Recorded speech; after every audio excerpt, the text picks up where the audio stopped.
Revolution ended and Bradish Billing was born. 13 years later, Lamira Billing was born. I was 15 and had just finished school. And I wanted to do something. I wanted to be something. But there were so little opportunities for girls in those days. And try as I couldn't find anything. And then I heard from a reverend down in March Township. He needed a teacher. Well, I finished high school. I was the ideal teacher. So off I went to teach. They only paid $7 a month. But I got free room and board. Now I was under no false pretensions. I knew nobody had an extra bedroom in their house. I knew I would be sleeping with my students. But I also really expected to be paid. But I wasn't. I asked about it in December. This is a wrong time to talk money. Everybody has so little of it, and there's so many things they need. And in June, when I went to explain I wouldn't be coming back, I wanted my money. And all he gave me was promissory notes, depending on how many students they had in school, how many pounds of grain I would get. He said, take them to Brockville. I took them to Brockville, and they laughed at me. How do we know these people will ever show up with grain, they said. Well, to make a long story short, I went back to my stepfather's house. And I spent the summer working in his kitchen. There's so much to do in the summer.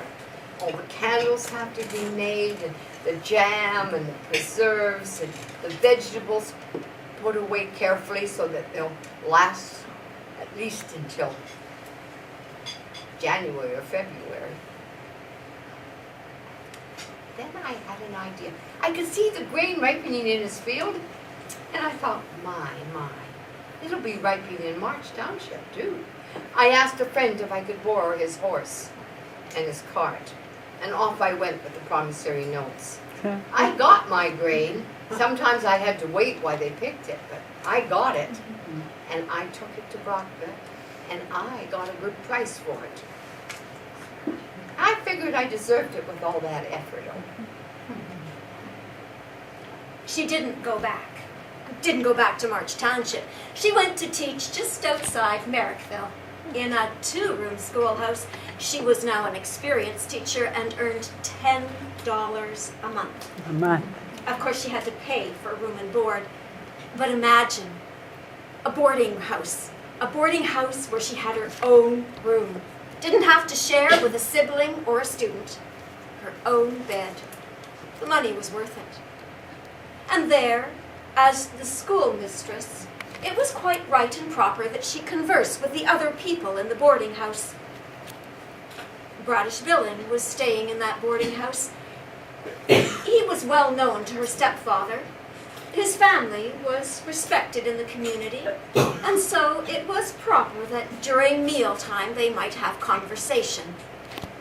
It was there she learned he'd just built a new house at the mouth of the Rideau River, where it flows into the Ottawa. A beautiful house, well-equipped kitchen.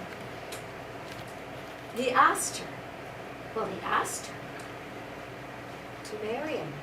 I was so startled I didn't expect it. And I thought for a few minutes anyhow. He was a good man. Not much to look at, but then neither was I. He had plans for life. I liked his plans. And he wanted someone to help him reach them. And that's what I wanted to do. So I said yes. And we were married. in a civil ceremony. Merrickville was not large enough for any religious officiant to be permanently there. They took the requisite family tour, going around to the farms of each of Bradish's family and her family. There, they were given wedding gifts, 6 chairs, and a 4-poster bed. Dismantled, of course, because it had to fit in the canoe. Oh my The God. canoe that would travel up the Rideau River from Merrickville to the mouth. Now that canoe, when they finally loaded it, it was filled to overbrimming. There was the 6 chairs, the 4-poster bed, her hope chest filled with that fine sewing she'd done, bed linens, and she had a second dress. There were also the supplies.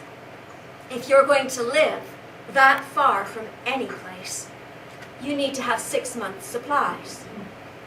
And since he had hired 12 men, it was a good deal of 6 months' supplies. The canoe was loaded. The 2 traveled downriver. The first night, just as the sun was going down, Bradish pointed to a shed on the side of the river. There on the bank, they would spend the night. They brought the canoe in, unloaded, put the canoe over top so that everything would be safe, especially those supplies. Lamira took out the bed linens. Bradish laid down boughs, and the couple looked up at the night sky. Quite a view, because the shed they were in only had half a roof. A fact that she regretted later that evening. It began to rain. It rained hard. And that half roof didn't protect them, though they were tight against the wall by the early morning. It rained all morning into the afternoon. It was 4 o'clock before they finally loaded up the canoe again and continued on.